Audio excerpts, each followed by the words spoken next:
Welcome and thanks for joining us.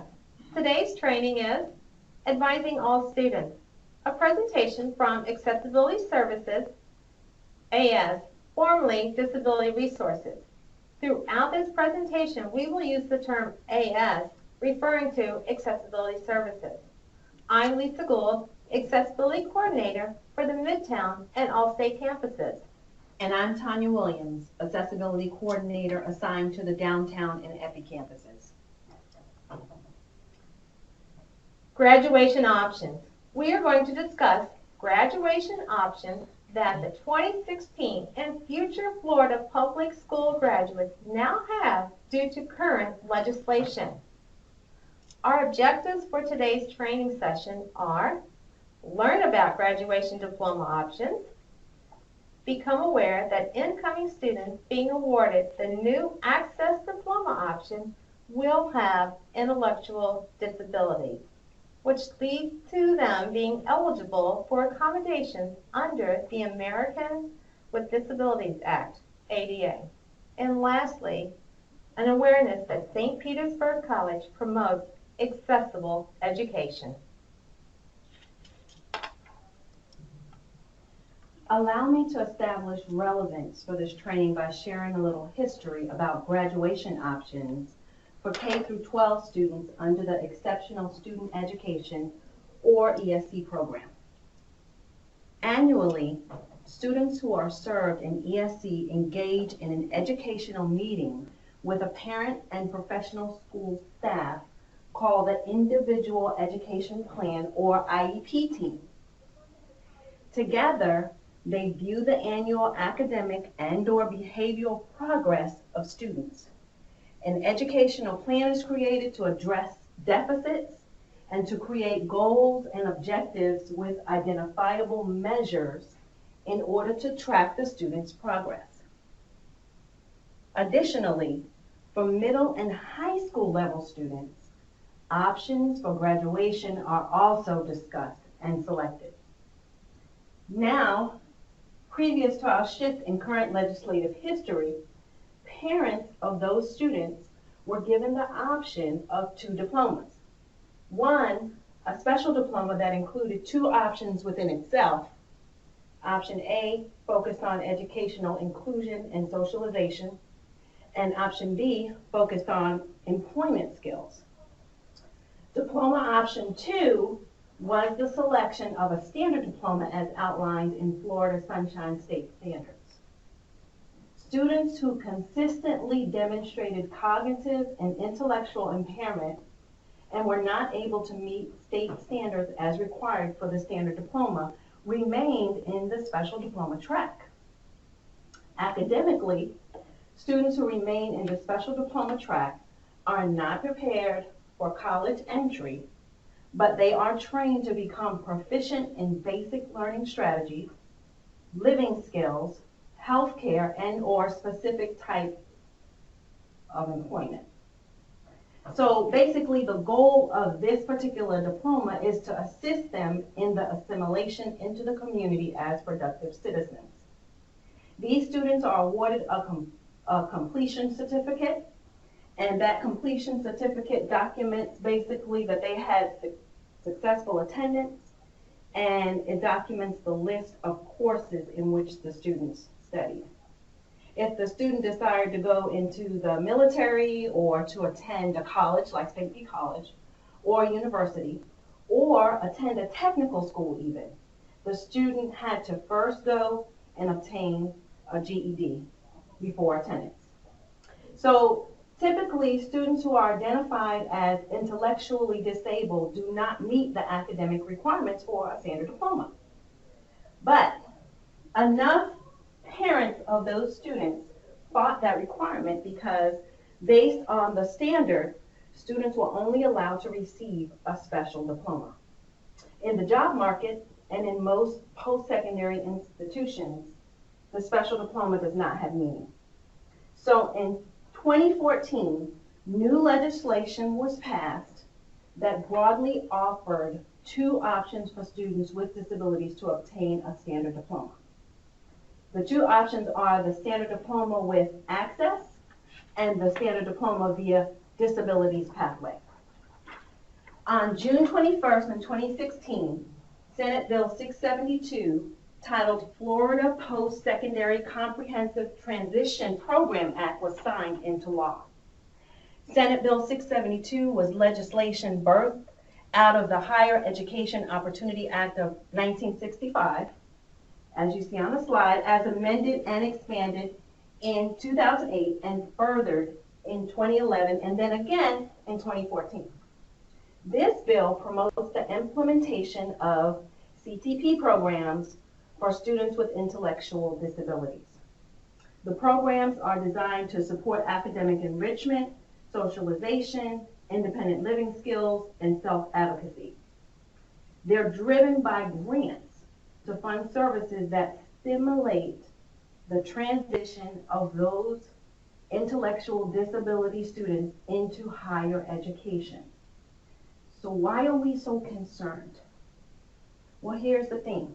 Students with an intellectual disability are students who present with a significant cognitive impairment. The impairment is characterized by limitations in intellectual and cognitive functioning. By intellectual, I mean students who have below average IQ.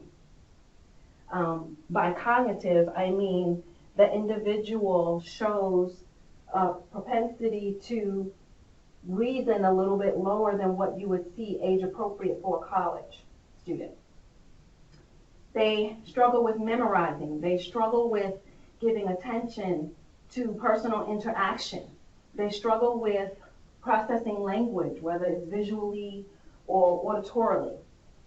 Further, these students struggle with age-appropriate adaptive behavior. And that behavior is experienced in their language and literacy skills, interpersonal and social responsibility, and daily living skills like the maintenance of healthcare routines, schedules, and safety. As previously shared, special diplomas are diplomas that are awarded to secondary students who are unable to meet the requirements outlined in state standards. Again, legislation passed in 2014 allowed for these special diploma students to choose to now graduate with one of two standard diploma options. Now, we will experience students who were previously allowed or only able to obtain a special diploma coming to us with this new diploma, the standard diploma with access.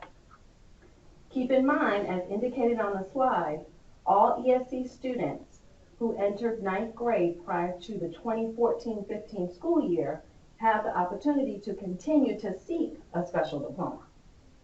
Based on this allowance, the term special diploma will exist for a few more years to come. So it is really important for us to pay attention to the documentation, the transcripts, the diplomas, etc., that our potential students are presenting for enrollment. With this being the case, we do need to understand that we may still experience the student that has learned about this new legislation, this new option for admittance of students with intellectual disabilities, and they'll visit carrying the special diploma. That student still needs a GED.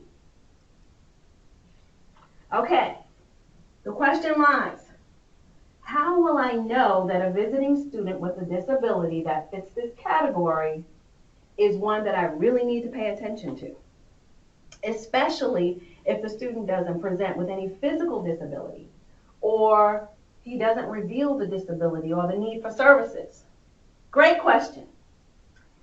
Some comments you want to listen for are comments that speak to individual need for academic support, behavioral support, and possibly the need for medication.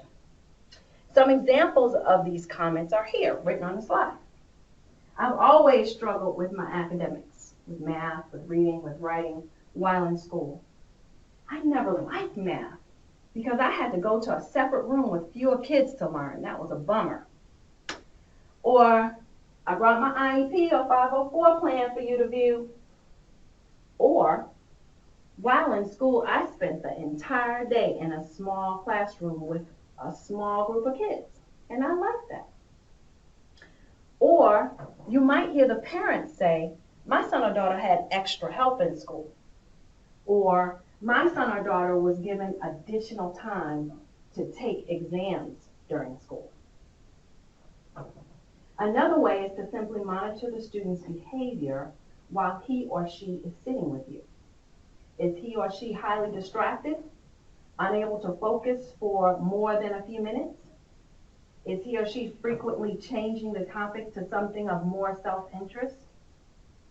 Is he or she unable to speak for themselves or giving you any indication at all that he or she is functioning below age appropriateness?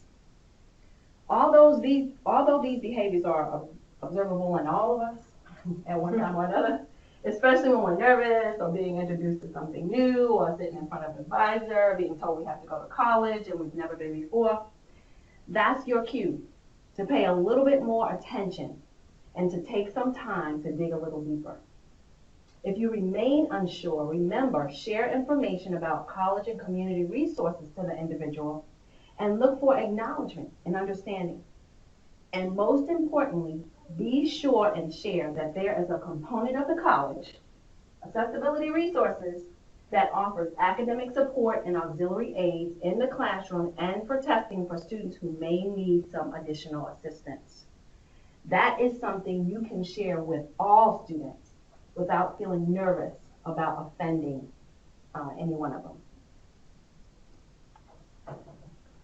As Dr. TJ mentioned, those signs, those comments should lead you to take a closer viewing at the high school transcript. Let's dissect and discuss the different diploma options available to students. The 3 standard diploma options are broken down on this slide. The first one on the left is the 24 credit standard diploma option available to all students, including students with disabilities. We consider this the traditional standard diploma. Another option, the middle section, is the 24 credit standard diploma with academic and employment requirements. This diploma option is available only to students with disabilities. Students may substitute career and technical education courses, the CTE courses, with, meaning that a student may substitute, let's say, English 4 for a CTE course with content related to English. And to clarify, students with disabilities are students that have a 504 plan or an IEP, the individual education plan, as Dr. TJ explained earlier. These students have been assessed by professionals throughout their K-12 school years and are a part of the Exceptional Student Education Program, the ESE. With these first 2 options, mainstream students, meaning students that participate in general education, may be receiving accommodation support, those auxiliary aids mentioned earlier, via their 504 plan or an IEP. These students are receiving modest accommodations. And note that students receiving either of these first 2 options discussed may also be eligible for accommodations at the college level. The last column is the newest diploma option and our focus for this training.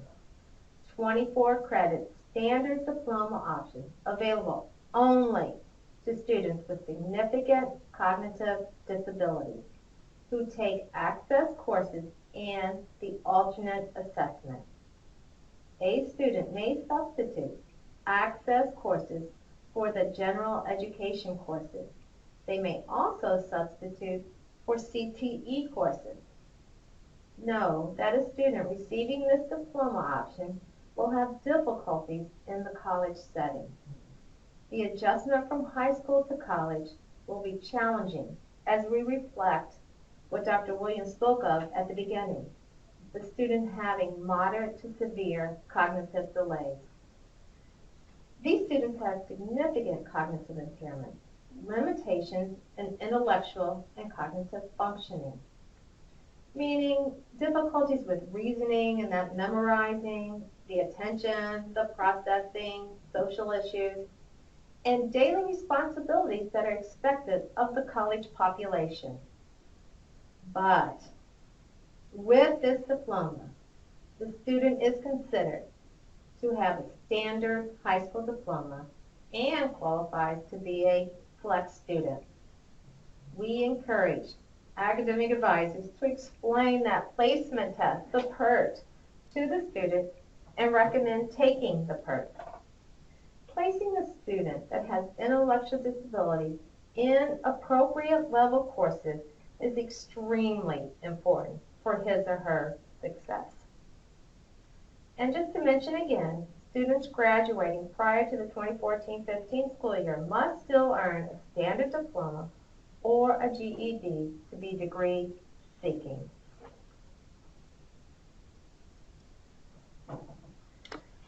What will these diplomas look like? When reviewing a recent Florida public high school transcript, look for specific courses. Courses titled like Learning Strategies, Intensive Reading, and Unique Skills. These courses were designed for the general education student with learning disabilities. A student taking these types of courses is a mainstream general education student with learning disabilities. The student has an IEP, the Individual Education Plan, and receives minimal accommodation, like extended time on test. And we'll discuss accommodations and the IEPs in a little more details in a few slides. Please note that students with courses like Learning Strategies, Unique Skills, the CTE courses should be highly encouraged to meet with accessibility services at St. Petersburg College. Access courses. The course is currently being offered to meet the requirement for the newest diploma option, Access Diploma, are available to the student that in the past year would have been possibly seeking the traditional special diploma. Access courses are only eligible to students with moderate to severe cognitive disabilities, that limitation in intellectual and cognitive functioning, a below average IQ. When you're also viewing at the newer high school transcripts, the 700 courses, you'll see those on those transcripts, those correlate with an Access Diploma and or a student that receives accommodations during high school. The next two slides I'm going to pull up are samples of a transcript that you academic advisors will start seeing. Look for 700 courses listed on the high school transcript. As you can see, I'm kind of in this middle row here. The 796, there's a 792. 796 is the U skills that you'll see. 792 is the Access Science. That means that the student has chosen to take this Access Science course over the General Science course, and will also be available to have an alternate assessment. So if you just kind of look down through this bottom part of the transcript also, you'll see some more. Again, the 791, the Math 9 through 12. 796, Life Management Training. So all these are just letting you know that these are the students are going to need some assistance, some guidance here at the college level. The course number being in the 700s will make you aware that the student participated in Exceptional Student Education, ESE. I'm going to show you one more slide, slide 9, another slide. Again, here's some Same kind of examples, but we're up here, 798 career prep, 9 through 12. The high school transcript with access algebra. Here, 791 access algebra. Again, that means that they took access algebra and substituted that for the general education algebra class. On this slide, you'll see career prep and 798 course and access liberal arts math is on this transcript. Students diagnosed with intellectual disabilities may earn credits via access courses and be assessed via an alternate assessment. And remember, graduate with a standard diploma, allowing these students to enroll in college and be degree seeking. Important. It's important for academic advisors to guide students that have received an access diploma or have 700 courses listed on the transcript. Guide them to accessibility coordinators. The academic advisor may say to the student being advised, I see courses on your transcript that leads me to believe that you received support in high school. SPC has a program of accessibility services and that you may be eligible for. Let me introduce you to and take them to the accessibility coordinator's office. And hopefully the introductions can happen and we can get them set up and for success. All students at the college level have to self-identify to receive accommodation, which is very different from the K-12 situation they've been in. Why is this so important to post-secondary institutions? Well, first, the law mandates that we as a post-secondary institution provide access on every level for all persons with disabilities. Our college supports that, and we do it. However, access does not ensure success. As any student with a documented disability, students with intellectual disabilities will be accommodated as their documentation supports. But accommodations are only meant to level the playing field for students. Auxiliary aids and supports are just that. They provide the means for us to assist the student by addressing the student's impacted functionality so that the student can actively focus on their academics. But we have to learn about their disability in order to connect them with accessibility services so they may appropriately report their challenges and get set up with academics. As college professionals, we need to promote and ensure their success to the fullest extent of our ability. Getting them enrolled in Smart Start and college experience courses with academics in place is a huge plus. It gets them at the starting gate. Also, explaining to these students the essential functions and technical standards of college programs in which they desire to enroll from the start informs them of what challenges they may face as they move forward. They need to absolutely understand what is required of them in spite of their disabilities. It's also important to be familiar with the network of supports available for our students. For example, the Disability Achievement Center, Vocational Rehabilitation, Department of Blind Services, or even Abilities Foundations. There's numerous community partnerships that we have with our students or with the community and our students with disabilities where we can connect them together and get them going forward. SPC even has wonderful support for all of our students, not just students with disabilities. Think about it. We have the LSCs, we have student success pamphlets and guides all around the place. Our website has an orientation to support services. As advisors, you can suggest that the students take limited courses. You can ensure the student is placed in a course that allows them to get up and get to class on time if they're having issues with medication. Or again, if they're having issues with medication, you can get them in a class where it's not so late at night that they're not going to fall asleep. It's also great for you to explain some of the nuances that are attributed to being a college student, like studying strategies and taking notes and maintaining an agenda and explaining something like financial aid and how to fill out financial aid, and the implications of failing a course. All the things that we normally see that students are struggling with, these are really good things to hit home, especially to students that are transitioning from a situation where they were having someone that can prompt them and cue them and check with them and make sure that everything is in place for them, that they were safe and that they were in the right place at the right time, coming to a place now where they are going to be held responsible for doing what they need to do and getting where they need to be on time. It's imperative that we consistently collaborate with all faculty and staff to ensure the success of our students. My courses offers recorded trainings, resources, guides. We have outreach events. They allow us to meet and collaborate with Pinellas County leadership.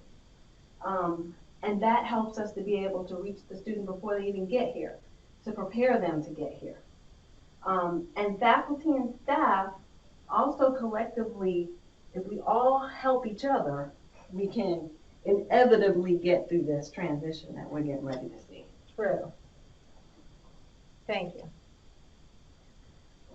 The challenges that this potential student brings to the table are huge. And don't get me wrong, we have a passion for the success of these students with disabilities. So students coming to us from K through 12, like I just said, we're loving on them and we're helping them and we're holding their hand and we're preparing them for learning. Beyond the fact that they need to be prompted and cued and they're used to being directed and redirected, when they come here, they're coming to an environment that's not as structured as it used to be. So as they enter into our offices, it's important that we stress both the academic and non-academic expectations of them in the college environment. Students with disabilities are expected to maintain the same academic standards of communication and conduct as a non-disabled student. This is a good time for advisors to share with both the student and the parent, if the parent is present, and most times with these students, they will be, that students are expected to work independently to complete all course objectives as set forth in all syllabi. Again, it's important to reiterate the expectation that the student must be able to demonstrate the individual competencies and technical standards for their selected programs of study.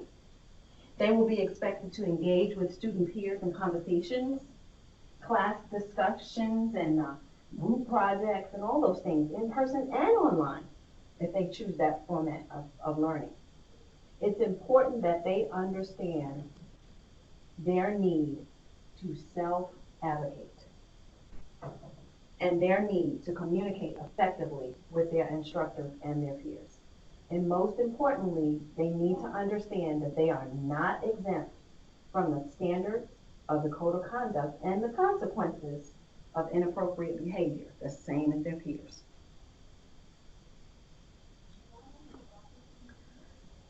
Now we're just going to take a look at the numbers of students with disabilities. 11% of American college students have disabilities, and they come in many different forms. Learning disabilities, cognitive impairments, physical and health impairments, such as a medical condition or mobility issues, or psychological.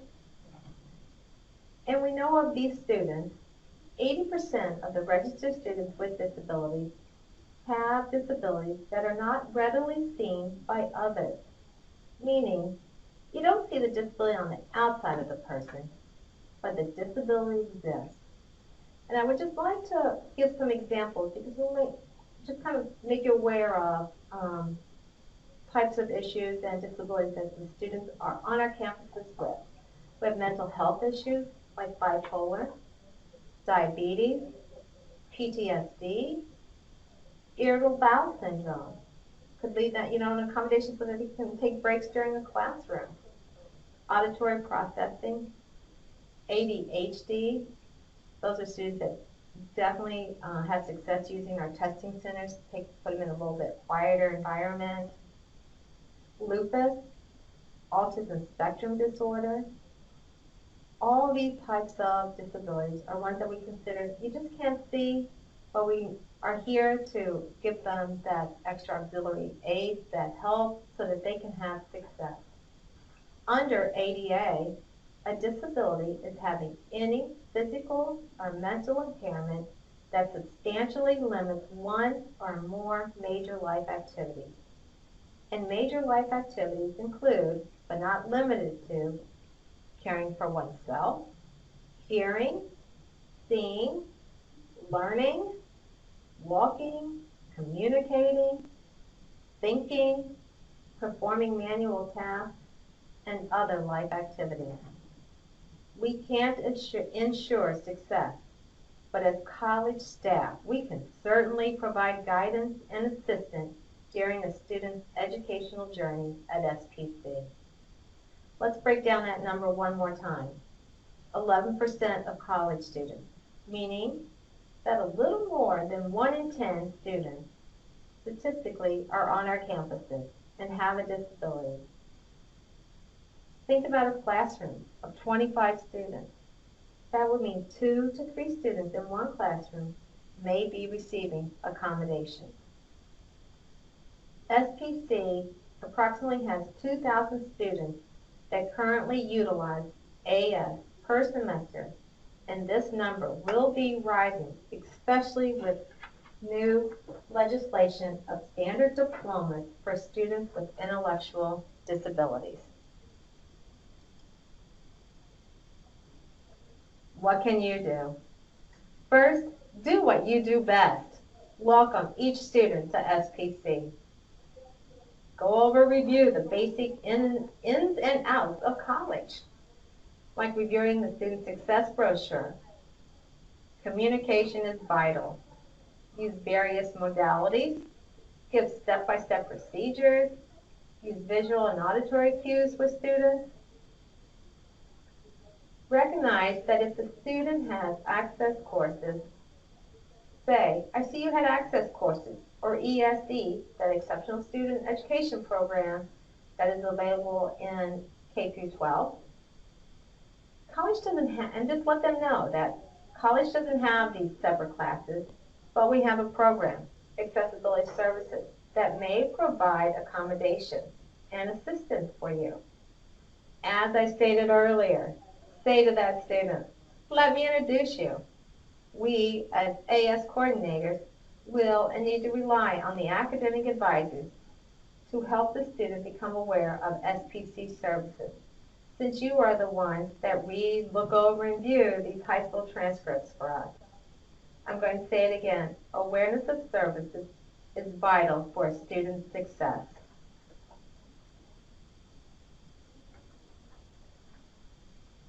You can also take positive approaches. As you do with any student you are advising, be positive and know that the student is looking to you for guidance. Your body language, eye contact, and overall demeanor sets the stage for a successful advising session. Communicate college expectations. Focus on the student first. The disability doesn't define the student. And think back to those statistics, 11% of college students have a disability, and you will be advising these students. Be thorough, provide those resources, as Dr. TJ mentioned earlier. We have plenty of community resources. You've learned resources during CDF training, and of course, accessibility services. And remember to use visual and auditory prompts with all students. Avoid drawing attention to the disability. If a student is open or ask about accessibility services, yes, introductions are a must to the AS coordinator. If the coordinator is not available, please give the student contact information of the coordinator and vice versa. A staff member may send the student's contact information to the coordinator. We will reach out to that student. A student may also go on the SPC website to familiarize him or herself about accessibility services. The link is at the bottom of this slide, you'll see.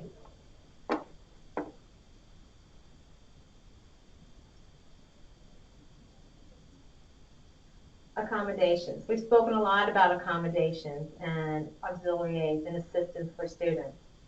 For a student to receive accommodations for a documented disability, the AS coordinator has met with the student and documented the disability. Together, the coordinator and the student have discussed and determined appropriate accommodations. Please note that the disability is held in confidence.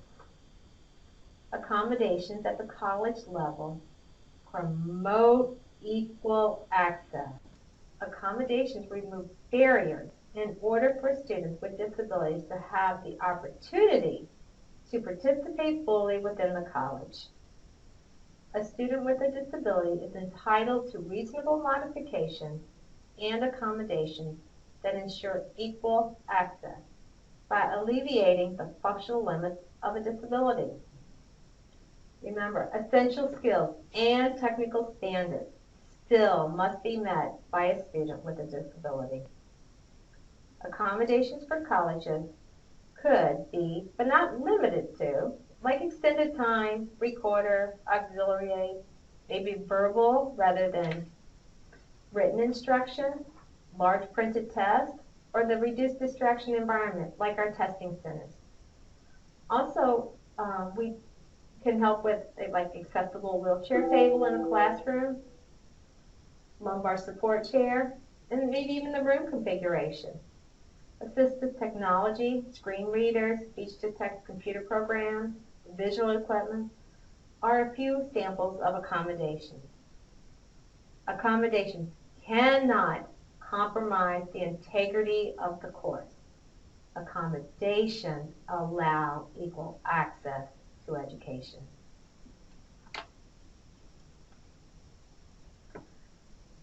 Why getting accommodation matters?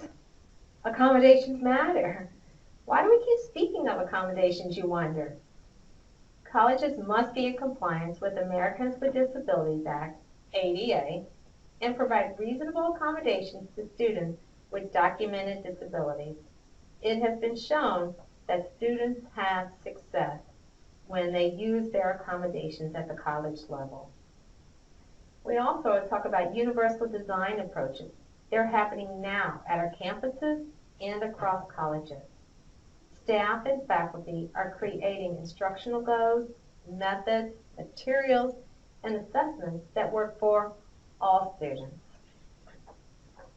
The universal design approach promotes retention and completion for all students and gives access to students protected under the ADA. This slide and the next are simply placed as a resource for you. The slides are a picture of a chart that compares the Individuals with Disabilities Education Act, Section 504 of the Rehabilitation Act, and the Americans with Disabilities Act. The chart compares each of the three governing authorities and the requirements demanded by each pertaining to persons with disabilities. Students who hail from K through 12 have been served under the ESC umbrella and are used to the requirements of the law, the service provided, the level of accommodations, and the requirements of classroom placement as compared on this chart. Our focus is the last, or the blue column. Post-secondary institutions are governed by ADA. As a public institution, we must be aware of the fact that we cannot prevent a student from full participation in all programs and services offered to the general population. We have to create an environment of access, and we do. That's the second half of the chart. All students who self-identify as having a disability and provide the appropriate documentation of the disability will be registered with the college as such. And upon visitation with the accessibility coordinator, they'll be able to have a plan set up and developed for their accommodations. In conclusion, we're to the end, yay! This presentation was written to address graduation options. You are informed of what you need to know about newly established provisions to promote transitional and post-secondary programs for students with intellectual disabilities. The implementation of these programs were created on the heels of legislation that mandates the offering of 2 new diploma options for students with disabilities, one of which is the standard diploma via Access, and the other standard diploma is offered via Disabilities Pathway. The standard diploma via Access is the one we will most often encounter. As advisors, we encourage you to be alert. So when you are visited by potential students that may present with behavior, remember cognitive, intellectual, and adaptive behavior that are below what you would feel is age appropriate, that you dig a little deeper.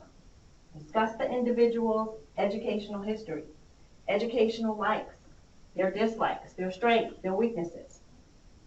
Understand and listen for those common trigger words like IEP, 504, and vocational rehab counselor.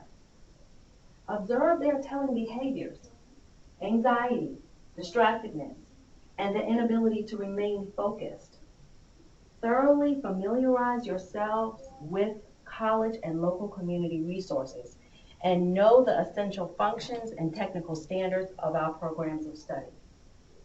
It's also important for you to collaborate with colleagues as often as possible and Pinellas County leadership through outreach efforts. View those diplomas and transcripts carefully, examining the list for 7 series courses and the word access written within the course title.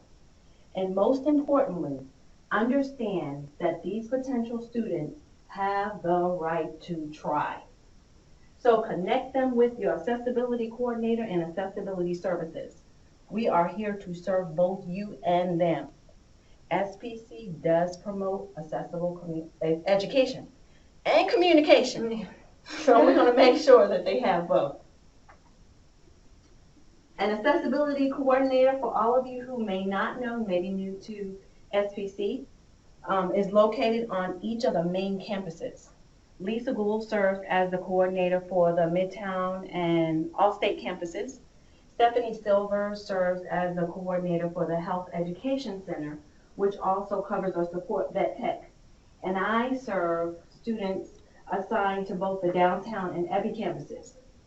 Although each of us are on our main campus of assignment, we meet with those students from the smaller campus by appointment. Again, as a resource, we provided this information for you. Our college-wide director of accessibility services is Amy Stubbs. We have an online accessibility technician, Mary DeChamps, who ensures the accessibility of college courses. And we're a college, so they're our courses, of course. Regina Miller and Dustin Campbell are our assistive technology specialists and technology support specialists, respectively. Both specialists manage computer technology to include the training of accessibility programs and software and auxiliary aids, those things that we're talking about all the time for our students with disabilities, students that are registered with our department.